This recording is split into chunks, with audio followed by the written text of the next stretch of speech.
क्या आपको भी लगता है एशिया कप के स्क्वाड सिलेक्शंस में भेदभाव हुआ है? नहीं तो फिर जरा बताओ कि केकेआर को चैंपियन बनाने वाला और पंजाब को 14 साल बाद फाइनल का रास्ता दिखाने वाला, चैंपियंस ट्रॉफी में सबसे ज्यादा रन बनाने वाला और आईपीएल में 600 प्लस रन बनाकर 175 की स्ट्राइक रेट से उस बंदे का नाम इस T20 स्क्वाड में क्यों नहीं है? अगर भेदभाव नहीं तो बताओ आखिर शुभमन गिल को शामिल करने के लिए ये दो खिलाड़ियों को बलि का बकरा क्यों बनाया गया है? एशिया कप के स्क्वाड सिलेक्शंस पर आखिर इतना ज्यादा बवाल क्यों हो रहा है और क्रिकेट एक्सपर्ट क्या कह रहे हैं? और क्रिकेट फैंस के भी बहुत सारे रिएक्शंस आए हैं। चलिए शुरू से शुरुआत करते हैं, जानते हैं। अगर मैं आपसे पूछूं कि इस टीम में आखिर वो कौन जेठालाल है जिसको ये अय्यर बिल्कुल भी पसंद नहीं है? एशिया कप स्क्वाड देखने के बाद आपके मन में सबसे पहला सवाल तो यही आया होगा कि श्रेयस अय्यर इस स्क्वाड में क्यों नहीं है? वो बंदा जिसने चैंपियंस ट्रॉफी में इंडिया के लिए सबसे ज्यादा रन बनाए थे, वो बंदा जिसने केकेआर को चैंपियन बनाया था, वो बंदा जिसने पंजाब किंग्स को 14 साल बाद फाइनल का रास्ता दिखाया था, वो बंदा जिसने इस आईपीएल सीजन में 600 से भी ज्यादा रन बनाए और 175 की स्ट्राइक रेट से। तो आखिर वो बंदा इस स्क्वाड में नहीं है तो फिर आप कैसे खिलाड़ियों का चयन करेंगे? चीफ सेलेक्टर्स अजीत अग्रकर से पूछा गया तो उन्होंने कहा कि श्रेयस अय्यर के बारे में आपको ये बताना होगा कि वो टीम में किसकी जगह ले सकता है, यानी कि श्रेयस अय्यर इस टीम में किस खिलाड़ी को रिप्लेस कर सकता है। अग्रकर ने आगे कहा कि इसमें ना तो श्रेयस अय्यर की गलती है और न हमारी गलती है, हमें 15 खिलाड़ियों को चुनना होता है, बस बात इतनी सी है। उसे अपने मौके का इंतजार करना होगा। अजीत अग्रकर के इस स्टेटमेंट को देखने के बाद एक क्रिकेट फैंस ने लिखा कि I don't think the question is who Shreyas Iyer can replace, I rather ask who exactly did you pick in the place of Shreyas Iyer and why. हाँ, इसका जवाब आप लोग भी कमेंट सेक्शन में दे सकते हैं कि श्रेयस अय्यर की जगह इस टीम में किसको लिया गया है। तो एक क्रिकेट फैंस ने लिखा कि गिल को सेट किया है, फिर लिखता है कि रिंकू के बदले भी श्रेयस अय्यर ले सकते थे। ये बात सही नहीं है भाई, रिंकू फिनिशर है, श्रेयस अय्यर मिडिल ऑर्डर के बैट्समैन है। नहीं, एशिया कप के स्क्वाड में श्रेयस अय्यर नहीं है, इसको लेकर तमाम क्रिकेटर के रिएक्शंस आए हैं। जैसे अभिषेक नायर ने कहा कि मुझे समझ नहीं आता कि श्रेयस अय्यर इतना मजबूत दावेदार होने के बावजूद न सिर्फ मुख्य टीम में नहीं है बल्कि वो रिजर्व सूची में भी नहीं है। आप कहते हैं कि वो स्ट्रॉन्ग कैंडिडेटर है, अगर ऐसा है तो फिर आपकी वो रिजर्व में भी क्यों नहीं है? मैं 15 खिलाड़ियों की बात ही नहीं कर रहा, मैं 20 खिलाड़ियों की बात कर रहा हूँ, उसमें श्रेयस अय्यर क्यों नहीं है? अब नहीं है तो इसका मतलब साफ है कि आगामी टूर में भी आप साफ संदेश दे रहे हैं कि श्रेयस अय्यर को हम नहीं देख रहे हैं। ये अभिषेक नायर ने कहा है। उन्होंने ये भी कहा कि maybe Shreyas Iyer is not liked as much as someone else. Maybe पसंद नापसंद की बात भी अभिषेक नायर ने करी है। क्या आप एग्री करते हैं इस कमेंट से कि पसंद नापसंद की भी कोई चीज होती है सिलेक्शंस में? रविचंद्रन अश्विन ने इसे सैड और अनफेयर करार दिया है। रविचंद्रन अश्विन कहते हैं कि I am very happy for Shubman but I am very sad for both Shreyas and Jaiswal. It is just not fair on both players. फिर उन्होंने कहा कि श्रेयस ने गलती क्या करी? उसने पंजाब को फाइनल खिलवाया, केकेआर को चैंपियन बनाया, चैंपियंस ट्रॉफी में सबसे ज्यादा रन बनाए।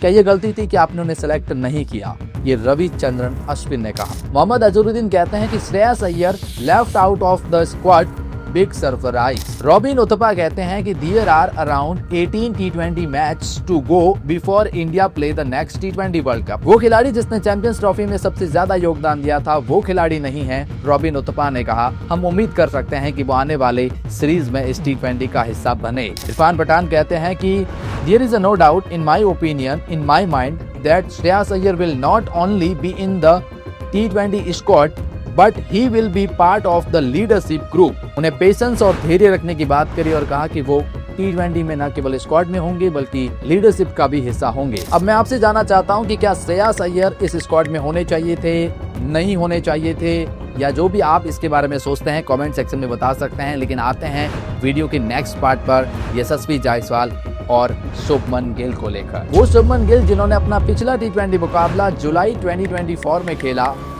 वो आखिर टीम इंडिया की वॉइस कैप्टन कैसे बन जाते हैं? पहली बात यह है कि पिछले जब भारत ने T20 सीरीज खेला था उसमें वॉइस कैप्टन अक्षर पटेल थे, तो अब अक्षर पटेल वॉइस कैप्टन नहीं है।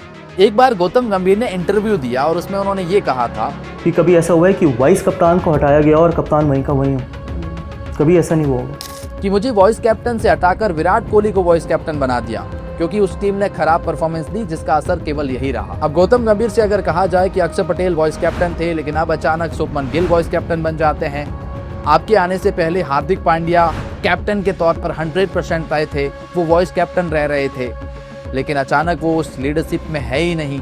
तो ऐसा भी तो होता है गौतम गंभीर के एरा में। इसको लेकर मोहम्मद कैफ कहते हैं कि आई होप अक्षर Patel was informed about his removal from voice captaincy in advance, और मैं उम्मीद करता हूं कि उसे प्रेस कॉन्फ्रेंस से तो ये पता नहीं चला होगा कि अब वो वॉइस कैप्टन नहीं है। अक्षर ने ऐसी कोई गलती नहीं करी, वो एक्सप्लेनेशंस डिजर्व करता है, ये कहा है मोहम्मद कैफ ने। अब सवाल यह है कि क्या यशस्वी जायसवाल को बाहर किया गया शुभमन गिल को लाने के लिए?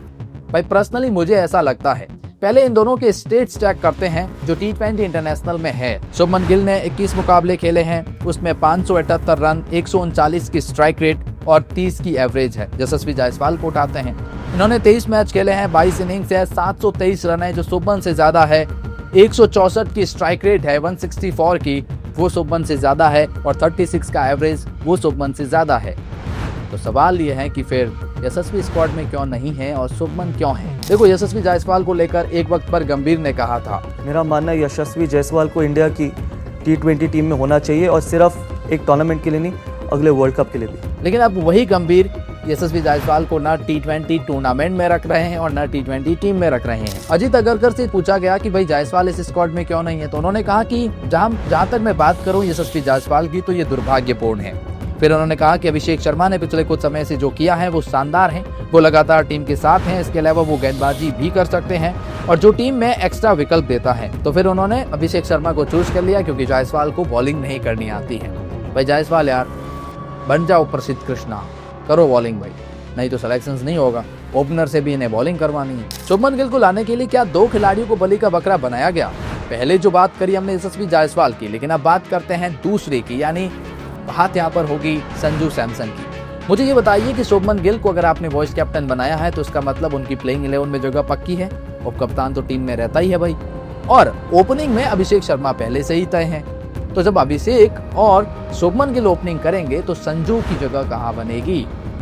हाँ, एक भाई ने लिख दिया कि असली खेल तो संजू के साथ में होने वाला है, वो पूरे टूर्नामेंट में बाहर बैठने वाला है, और मुझे भी पर्सनली ऐसा ही लगता है। जितना बुरा फील श्रेयस के लिए होगा अब संजू के लिए भी होगा। कोई दो राय नहीं है कि शुभमन गिल को एज अ वॉइस कैप्टन बनाना ये संकेत देता है कि तीनों फॉर्मेट में अब शुभमन गिल का ऑरा शुरू होने वाला है। शुभमन गिल का सिलेक्शन किसी को कोई एतराज नहीं है, वो एक अच्छे प्लेयर है, T20 में भी अच्छा कर सकते हैं, लेकिन शुभमन गिल को एडजस्ट करने के लिए आपने दो खिलाड़ियों के साथ जो खेल खेला है, दिक्कत उसमें क्रिकेट फैंस को हो जाती है। अब शुभमन गिल के सिलेक्शंस को लेकर सुनील गावस्कर ने कहा, उन्होंने कहा कि कुछ हफ्ते पहले उन्होंने 750 रन बनाए, आप उस तरह की फॉर्म में खिलाड़ी को बाहर नहीं कर सकते हैं। उन्हें उपकप्तानी देना ये दिखाता है कि वो आगामी में टीम इंडिया के लिए कप्तानी यानी लीडरशिप की भी जिम्मेदारी संभाल सकते हैं, जो कि एक अच्छे संकेत है, और शुभमन गिल का सिलेक्शन होना सही है, इसमें सुनील गावस्कर ने कहा। लेकिन क्रिकेट फैंस को ये पसंद नहीं आया। एक ने स्ट्राइक रेट की चर्चा करी। एक क्रिकेट फैंस ने लिखा कि strike rate of Indian players in T20 since 2024, तो यहाँ पर शुभमन गिल बहुत नीचे हैं, तो आपने किस हिसाब से उन्हें वॉइस कैप्टन बना दिया? इसने ये सवाल पूछा है और फिर कहा कि ये फेवरेटिज्म हो रहा है। अब देखिए, शुभमन गिल को शामिल करने को लेकर क्रिकेट फैंस के रिएक्शंस आए हैं, जिसमें एक ने लिखा, अभिषेक और Jaiswal the deadly duo for India next few year if they got the chance in international, maybe Yashasvi deserves to be in the squad obviously. एक ने लिखा, जायसवाल इंडियन क्रिकेट का फ्यूचर ओपनर है, उसको कैसे बाहर कर दिया है। एक ने ये लिखा कि बीसी ये गिल कहां से आ गया, टेस्ट में 138 की स्ट्राइक रेट में, हाँ गिल की स्ट्राइक रेट 138 है इन द T20 फॉर्मेट। यशस्वी जायसवाल को बाहर कर दिया जिसकी स्ट्राइक रेट है 165। बिल्कुल सही कह रहा है भाई, तुम कोचिंग से पहले ये गंभीर बोलता था ब्रांड क्यों बनाते हो, और अब खुद ही वही कर रहा है। भाई ने तो धागा खोल दिया यार। एक पोस्ट जिसे देखने के बाद आपकी आंखें फटी की फटी रह जाएगी, उसे देखने के बाद आपको विश्वास नहीं होगा।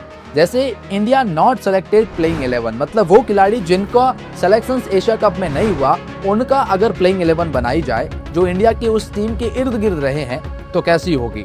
Opening Sai Sudarshan, Yashasvi Jaiswal. Middle order में Ishan Kishan, Shreyas Iyer, oh my God. Number 5 पर केएल राहुल, नंबर 6 पर रियान पराग, नंबर 7 पर वॉशिंगटन सुंदर, 8 पर रवि बिश्नोई, 9 पर युजी चहल, 10 पर मोहम्मद सिराज और 11 पर भुवनेश्वर कुमार। क्या टीम बनाई है भाई। मुझे लगता है 1-2 और ऐड ऑन हो सकते थे, जैसे वैभव सूर्यवंशी को मौका दे सकते थे, प्रसिद्ध कृष्णा को ला सकते थे। लेकिन अब इसके ऊपर रिएक्शंस क्या आए हैं। एक ने कहा कि बेटर देन पाकिस्तान टीम। हाँ, ऑब्वियस बात है कि पाकिस्तान को तो ये भी हरा देगी, इसमें कोई डाउट नहीं है। जैसे कि एक यूजर्स ने लिख दिया कि ये टीम भी पाकिस्तान को पेल सकती है आराम से। एक ने लिखा कि नॉट सिलेक्टेड में भी ऋतुराज नहीं है। हाँ यार, ऋतुराज नहीं है इस स्क्वाड में। एक ने लिखा कि ये टीम सिलेक्टेड टीम से भी खतरनाक है। एक ने लिखा कि ये तो सोचा ही नहीं था यार। और एक फैंस ने तो ये तक रिक्वेस्ट कर दी कि दोनों टीमों का आपस में मैच करवा दो, जो जीतेगी उसे एशिया कप के लिए भेज देना।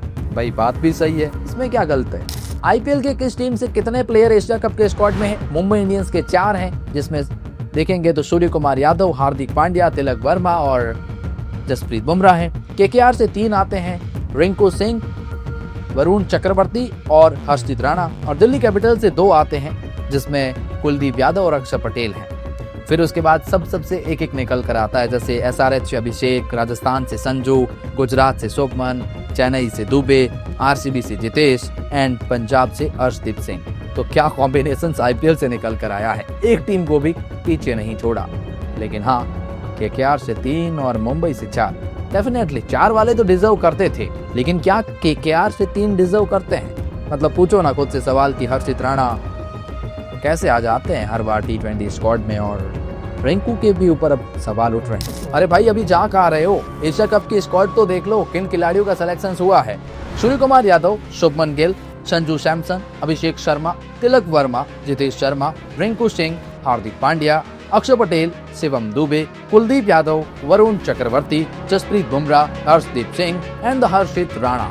एशिया कप के स्क्वाड पे तो हमने चर्चा करी ही, लेकिन जो हाल ही में इंडियन क्रिकेट टीम ने इंग्लैंड वालों को, बेसबॉल वालों को जो धूल चटाई थी और दुनिया की सबसे ज्यादा देखी जाने वाली टेस्ट सीरीज की कहानी हमने इसमें कवर कर रखी है।